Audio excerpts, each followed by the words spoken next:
Mic check, 1 2 1 2. I represent, this is what I do. To any beat, anyway, I'ma give it to you. Best beware, open your ears to the truth as I push. I'm the man, I list the plan, fool. Any best that I kick is for your mind, fool. I'm a pimp, so I be up in your mind. Don't be a lame or gentlemen and kids of all ages. Why can't I hear myself? Because I'm not plugged in. There you go. So as I was saying, welcome to our officially last Q&A of the year. Yes, I know I was going to do the one on the 20th, but I just need time off. You know, I've been working 7 days a week. You know, I've been working harder here, doing my own thing, than when I was in mortgage and selling properties. At least I had time off after I got off work. Here's just like constant work like a horse, you know? So I just want to relax on one of the weekends. And so this is the last one. Next week, I will announce the winner of the $200 giveaway. And the way you can get that is if you comment on this particular video or any video that I upload from this week to next week. So, especially, you know, when you comment on this video, I'll most likely will pick from this video. But again, I'm not going to discriminate, so I will even add some of the other comments too when I do my little picking thing that I do. So yeah, that's going to happen, and I'm going to finish my 5th House Lord series by this Monday. And after that, I'll just do a couple of, you know, extracurricular videos that everybody can enjoy. Because I know whenever I do 5th Lord this house, the 3rd Lord that house, only the people who have that alignment watch that. But, you know, I'll try to bring the whole crowd together. So that's what's happening. And then the last week of December, I might just not make a video that week. I might just take it off. You know, I might make one video. You never know. You know, I might miss it within 2 days and I'll just make a video. Because that's what it is. You know, as much as this is work, it's also pleasure when I make a video. So that's my kind of, you know, back and forth decision that I'm going through. So anyway, let's get on with our Q&A. What else I wanted to discuss? Oh, by the way, if you want to get your full numerological report and astrological report, check out the links down there. So you can get the full numerology report. And I might actually do a video on numerology next week, on numerology and careers. Because, you know, when I do career consultation, I don't usually say this when I'm making my MP3 audio, but I'm also looking at your life path and your karmic number.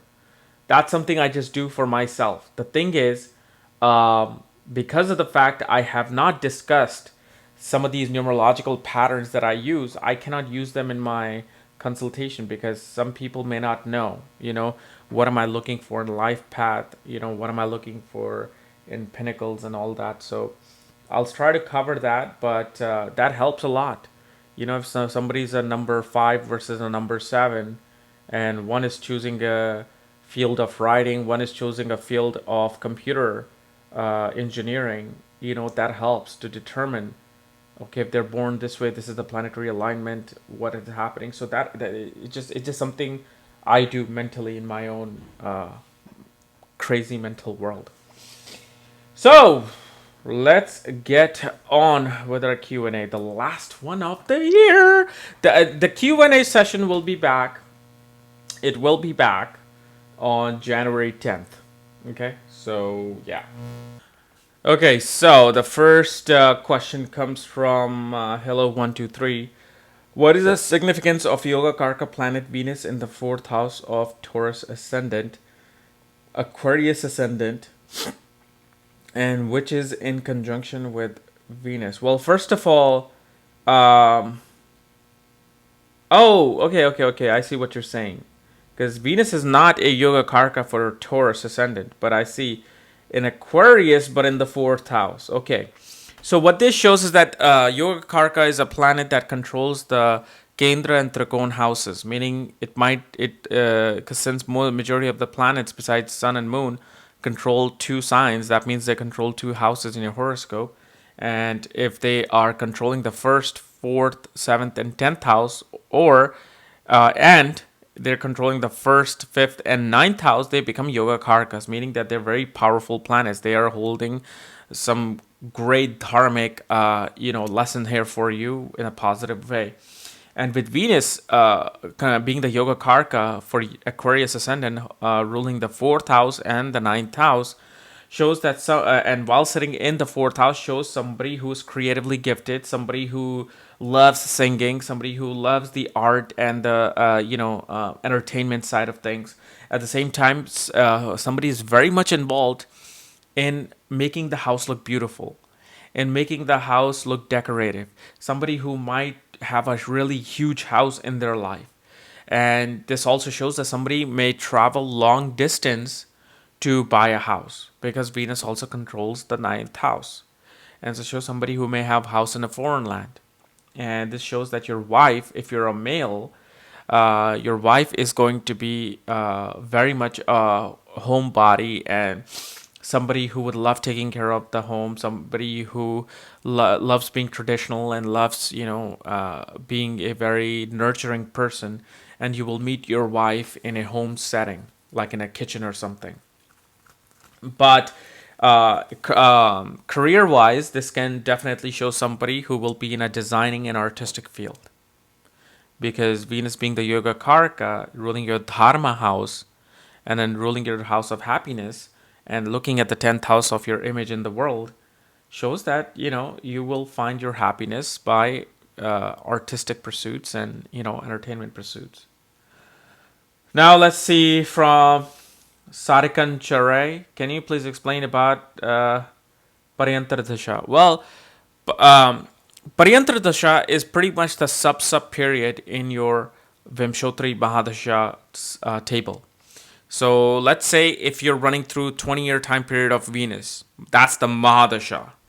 Then you might run through 2-year period of Rahu in that Mahadasha, okay, or 2.5-year period of Rahu. But then, to narrow down the prediction that you were trying to predict for a person, you also look at the Parantra dasha. Meaning, you also look at the sub-period that is even more narrow. That is probably will run for, around 6 months or 4 months in that 20-year time period. Then, there's also the Shulastra dasha. I think I'm pronouncing the name wrong. But then, there's the 4th division that narrows things down to like a week period. Then there's the 5th one that narrows things down to the day. So Parantra dasha is the 3rd one that majority of the astrologer uses, including me. That I use the Mahadasha, Antradasha, Parantra dasha to narrow down the results. And Parantra dasha simply shows like Mahadasha shows that event will happen in this time period. Antradasha shows that event that you're looking for is now narrowed down into a 5-month period. Then Parantra dasha says, I will narrow that actual event down and pinpoint it within the month or week period. So it's pretty much, if you're trying to predict somebody's marriage, you look at the Mahadasha, you look at the Antradasha, you look at the Parantra dasha, and then the Shulastra dasha. And then that will show you, in this time period, the marriage will happen. So, let's see. Next one is from John Jordan. Kapiel, can you please answer my question this time? Can you tell me about Mercury and Virgo in the 3rd house? Well, Mercury in Virgo in the 3rd house shows that somebody who loves communication, somebody who loves criticizing other people's communicative ability, and somebody who makes a brilliant writer. And the way they write is that they criticize their city, they criticize the people around them, or they may, if they write something fictional, it'll be about how to better the society that they live in. Because Venus here becomes very logical and critical and analytical.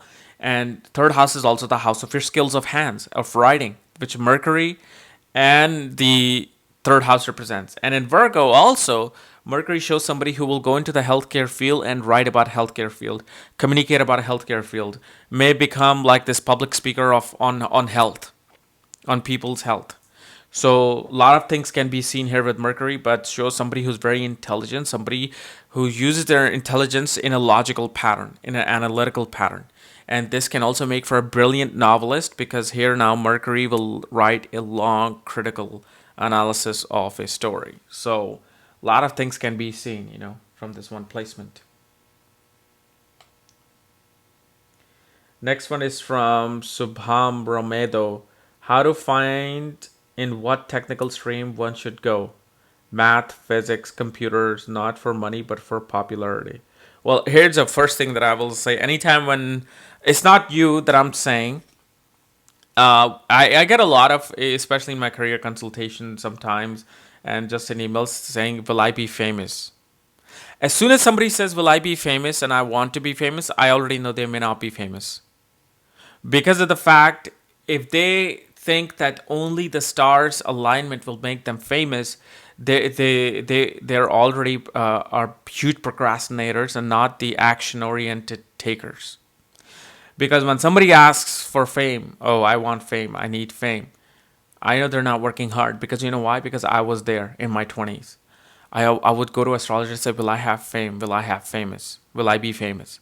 And they're like, no, not right now. It'll be much later in life. I'm like, no, I want to be famous now. And the more I said that to astrologers and to myself, the more it didn't happen for me. Because I was just waiting for the time period to come. And even if you're working hard, you're still not working hard enough. I'm sorry. If you're going to like 20 auditions to become famous, you're not going to get famous. You got to go to 300 auditions and then you'll get something. That's when you deserve something, not 20 auditions. I've gone to 15 auditions in one day. There you go. It didn't get me anywhere. But in order for you to find popularity in math and physics, you got to be good at what you do. It's like Stephen Hawking. If he wasn't good in quantum physics, he wouldn't be famous. Because of the fact he discovered a lot of things, he became famous. So you have to be good at what you do. So if you're going to be a mathematician, and if there's a conjunction of Mercury and Moon, or if Mercury and Ketu are conjunct, and a very good sign, especially the sign of Virgo, Aquarius, Capricorn, you can become a great mathematician. Or if Mercury is conjunct with other planets, oh man, it's cold. And if if you're gonna go into computers and be famous, there has to be involvement of Rahu and Mars with your Mercury. So there's many planetary alignments. There's not one specific. Okay, this will make you a mathematician. There's like your Mercury could be in 5 planetary conjunction. You can become a physicist. You just have to see the divisional charts and map it with the D1 chart. But as far as fame is concerned, that only comes when you are good at what you do. If you're not good at what you do, then you just. You got to take action. Simple. Without that, there's no fame. Next one is from Manish Tasat. I want to ask, what is cusp? I am a Taurus ascendant at 0.5 degree. How to predict my ascendant? Will I consider myself an Aries or Taurus? Here's the thing. The cuspal thing is really, there's something called Bhava Madhyam that uses the cusp. In Western astrology, they use cusp. But to be honest with you, if you're at 0.5 degree Taurus ascendant, let's say, if you're at 0.5 degree Taurus ascendant, you are a Taurus ascendant. There's no going about it. The cuspal thing has never worked. It confuses people. And the thing is, it's like this is your ascendant, and this little remote is the planet. The planet is coming at 29 degrees, 29.5, 29.8, 29.9, and bam, it lands right there at 0 degrees in the Taurus ascendant. Okay? Why would you want to think that it's an Aries ascendant? It has crossed the finish line. It is at the beginning of the Aries or Taurus ascendant. It is in Taurus ascendant now. Now it's going to complete that. 1 degree, 10 degree, 15 degree, 20 degree, 25 degree, 28 degree, 29, and then it'll go to Gemini. So if it's at 0.05, it is at 0.05 Taurus. That's how your life is being mapped. Like a lot of cuspal things people look at. Well, you're a Taurus and you're a mix of Taurus and Aries ascendant. Well, hello. Then all the planets are going back and forth. How are you going to make a prediction? So as a Taurus ascendant, you have Saturn in the 7th house with Venus. One will say you will have a late marriage. Now, if you're using the cuspal thing, well, you will have a late marriage, but you may not have a late marriage. So I don't know. Then it's like, okay, then what's the point of using astrology? It's only sticking to one thing and predicting through it. That's what astrology is about. So just stick to that particular thing. It's a Taurus ascendant. Predict from that and look at your own life patterns. Through my channel, through my astrology report, look where planets are placed and see if that matches with your thing. And now, if you're not sure about your time of birth, yeah, then you got a problem. Then if you're like 2-3 minutes here and there, or 30 seconds, forward or back, then you're gonna have to have your birth time rectified. Okay, so the next one is from Ishamitz. What could having Mars, Venus, and Ketu in the 9th house in a Sagittarius ascendant imply? Well, what this implies is that you will first of all, find a lot of dissatisfaction in relationships and people, and if you're a man, then you will find a lot of aggressive women. You will find a lot of women that are, aggressively try to take over your belief system, because that's what 9th house is, and that will break up your relationship. So in this conjunction, it's better to first of all get married late, like literally around like 42, 38. It's far better, because then Ketu and Mars both mature up. They don't make your Venus suffer as much. And at the same time, it shows that you will travel a lot to meet very spiritual women and meet very spiritual women on your pilgrimage. Yet, if you fall in love with them, then that thing will kick in, where they will become aggressive. They will try to rule you, change your belief system. And this also shows that you do not believe in a guru. You do not believe in somebody teaching you something. You only say, this is what I believe because I think this is right. And you're like determined about that. You're more of a spiritual believer than a religious believer. You're not a religious fanatic. And you also look for women or relationships where people are not fanatics of religion. Okay. So that's what, it can show a million different things. I can go on for the next 10 minutes exactly what it shows, but that's just in a nutshell. So, Sweetie Dalal. I'm 27. I have Aries ascendant, Sun, Venus, Mercury in the 7th house, and Mars is in the 10th house. Jupiter aspects the 7th house from 11th house. Can you please tell me how will be my future husband? Well, your future husband could be in the government sector, and they could also, be in the financial side of industry.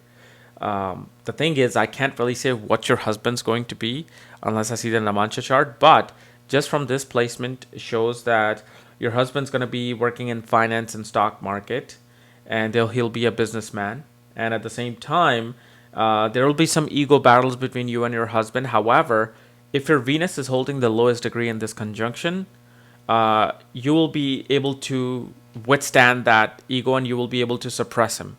And you'll be able to work this relationship out, because Venus is beautifully placed. Venus is creating a Dhan Yoga with your Jupiter and, being in the 7th house and with Sun. So definitely, and it's a Raj Yoga. So it shows you'll be, enjoying a very financially, lucid life with your husband.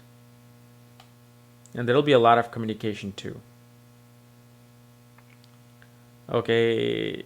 Haley Abraham. What if there are many planets in a house with a rising lord? What if how's the house interpreted? Well, the thing is, if you have many conjunction with any planet or the ascendant lord, what's happening is your personality, your health, your life force is being molded by all these different aspects of planets. So if in your case you said if rising Lord Jupiter is in the 8th house with Mercury, ruler of the 7th, and Sun, Lord of 8th. No, I think you got this wrong. Because you can't be a Jupiter as the Ascendant Lord with if Sun is ruling your 8th house. Okay, I want to answer this because I think you might not know the house system. But the thing is, you got to see which house each planet is controlling and how close they are with your Ascendant Lord. And then the closest one, look and see what houses they rule, because those are the situations that are bringing into your Ascendant into the mix. And they're going to, express themselves, and your Ascendant is going to express itself with situations of all these houses. So it's a bit mix of things. You go up, down, sideways with these kind of conjunctions. Okay, Zuga Bayer. I have a Saturn retrograde on Sagittarius in the 5th house, mutually aspect with Venus from the 11th house in the birth chart. While in D9, Saturn is on Aries, 1st house, and Rahu. What does it signify? Well, this signifies that you'll be very much more inclined towards designing and mechanical things than going towards like studies, going towards like higher studies. Shows that you might leave your or drop out of college to pursue a creative side of life, to pursue a life where you can do things creatively, design things. Especially designing is really seen from this, due to the fact Saturn has the mechanical workaholic effect, and with Venus looking at it with a mutual aspect, Venus is getting more affected by Saturn because Saturn is a bigger planet. Saturn is a more profound planet than Venus, so Venus gets more influenced by Saturn here. So what's happening is you're becoming creatively very mechanical, and that's the career that you will pick. That's the path you will pick in your life. Okay, July Coco. My 5th lord is Jupiter, and he is in the 10th house in Leo. So financial advisor, really? What? What is you trying to say? My 5th lord is Jupiter, and he's in the 10th house in Leo. So financial advisor, really? Oh, you're trying to find out if that's the career that it's representing. Well, yeah, it could be. You can be a financial advisor in stock market, or you can work in the government as the government counselor and advisor, like a lawyer.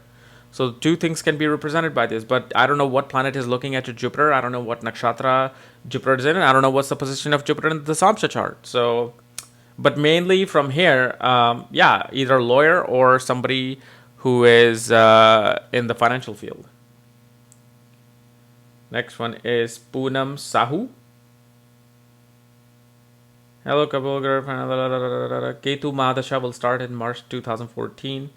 In D1, Ketu is in the 2nd house in Capricorn, Saturn in the 10th house, Jupiter and Venus in the D9. Okay, you're going all over the place. But I'll tell you this much. The Ketu Dasha, the main significance of Ketu Dasha is, and this is what I really tell people, is that whenever your Ketu Dasha is coming, think of it as a 7-year spiritual retreat.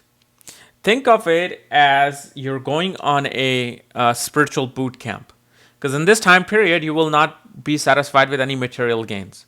What you will be satisfied with is by doing spiritual pilgrimage, spiritual traveling, meditation, going into sadhana, taking up occult science, like a tremendous interest in astrology and mysticism and tarot and numerology. All of this invokes. So that's what I say. Ketu, no matter where it's placed, most of the time, 80% of the time, it'll give the significance. Now, if it's placed in a certain sign who's sitting in the 11th house, and if Ketu being in the 2nd house and having the nakshatra lord that is sitting in the 10th house or the 11th house, shows that you will also gain a lot through your career as well at the same time. And you will get a lot of wealth in this time period, but you will not care about it. You'll be like, whatever. I'm getting wealth, but I'm really focused towards spiritual learning. So that's what it'll do. Just think of it as a 7-year spiritual retreat and vacation. Time off from the real world. Okay. We are down to the last one. From Gabe A.